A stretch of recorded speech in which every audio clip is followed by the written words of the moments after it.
ജനാധിപത്യത്തിൽ എല്ലാവർക്കും റെപ്രസെന്റേഷൻ ഉണ്ടാവണം. അതിപ്പോ റെപ്രസെന്റേഷന്റെ കാര്യം നമ്മൾ പറയുമ്പോൾ അത് അങ്ങനെ പറയേണ്ടത് സഹോദര എന്നൊക്കെ പറഞ്ഞ കുറെ ആൾക്കാർ വന്നിട്ട് പറയും. പറയാൻ കാരണം മറ്റൊന്നുമല്ല.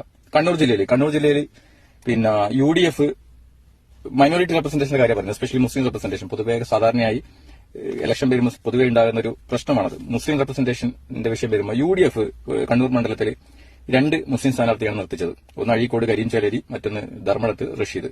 ഒരുപക്ഷെ UDF മൂന്നാമത് ഒരാളെയും കൂടി നിർത്തിക്കാൻ പറ്റുമായിരിക്കും. ലീഗിന് മത്സരിക്കുന്ന കൂത്തുപറമ്പാണ് ലീഗിന്റെ സീറ്റ്. ലീഗ് അവിടെ ഒരു സ്ത്രീ റെപ്രസെന്റേഷൻ ആലോചിച്ചുകൊണ്ട് മുസ്ലിം അല്ലാത്ത ഒരു ഭൂരിപക്ഷ സമുദായത്തിൽപ്പെട്ട ഒരു സ്ത്രീയെ നിർത്തിക്കേണ്ടത് കൂത്തുപറമ്പ് എന്ന് പറയുന്നത് അത്ര ബാലികരമല്ലൊന്നുമല്ല. കഴിഞ്ഞ ഇലക്ഷനിൽ 8,000-9,000 വോട്ടിനാണ് UDF തോറ്റൊരു മണ്ഡലം.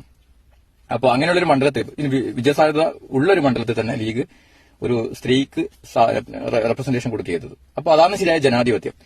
അപ്പോ കണ്ണൂർ ജില്ലയിൽ തന്നെ ക്രിസ്ത്യൻ മൈനോറിറ്റിന്റെ കേസ് എടുത്തു കഴിഞ്ഞാൽ അവർക്കും 2 സീറ്റ് UDF കൊടുത്തിട്ടുണ്ട്. അതായത് പേരാവൂർ സണ്ണി ജോസഫ്, ഇരിക്കൂർ പേരുമായി വേണ്ടില്ല, അങ്ങനെ 2 സീറ്റ്.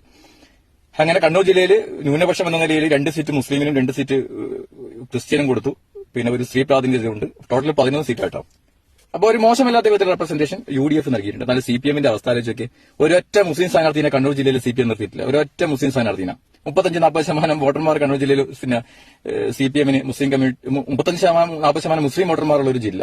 ആ ജില്ലയിൽ CPM-ന് വോട്ട് ചെയ്യുന്ന അതേ കമ്മ്യൂണിറ്റിപ്പെട്ട നല്ല മോശമല്ലാത്ത സിഗ്നിഫിക്കന്റ് ആയ പെർസെന്റേജ് ഉള്ള ഒരു സാഹചര്യം ഇതൊക്കെ വെച്ചിട്ട് പോലും കൊടുത്തിട്ടില്ല എന്ന് മാത്രമല്ല ഇവരോട് ആ കഥ പറയുന്ന പറയാം, ഞങ്ങളൊക്കെ കമ്മ്യൂണിസ്റ്റുകാരാണ് കേട്ടോ, ഞങ്ങളൊന്നും ജാതി മതമൊന്നും ചിന്തിക്കൂല. ആലോചിച്ചൊക്കെ തിരുവമ്പാടിയിൽ സഭ പറഞ്ഞ സ്ഥാനാർത്ഥികൾ നിർത്തിക്കുമ്പോൾ ജാതി മതം കൃത്യമായി ആലോചിച്ചിട്ട് ഞാൻ ലിൻഡോ ജോസഫിനെ നിർത്തിച്ചത്. സഭ പറഞ്ഞു ഇവനെ നിർത്തിയാലും മാത്രമേ ഞങ്ങൾ വോട്ട് ചെയ്യുന്നുള്ളൂ. ലിൻഡോ ജോസഫിനെ നിർത്തിച്ചു. കണ്ണൂർ ജില്ലയിൽ വരുമ്പോൾ നമ്മളത് പറയുമ്പോൾ അപ്പൊ കുറച്ച് എന്റെ നാട്ടിലുള്ള എനിക്കറിയുന്ന കുറച്ച് മാപ്പിള സാഹചര്യത്തിൽ ഇതുമായി സംസാരിച്ച് അവരോട് പറഞ്ഞു, അതെ ഞങ്ങളോട് പാർട്ടി പറഞ്ഞിരിക്കുന്ന വെച്ചാൽ ഈ കാര്യം അധികം ഉണ്ടരുത്, ഞങ്ങൾ കമ്മ്യൂണിസ്റ്റുകാരാണ്, നിങ്ങൾക്ക് അധികം വിഷമമുണ്ടെങ്കിൽ ഞങ്ങൾ നിങ്ങൾക്ക് കുറച്ച് ബീഫ് വരട്ടി തരും, അത് സമയാസമയത്ത് വരട്ടിയിട്ട് കഴിച്ചോളാം, നക്കിക്കോളാം.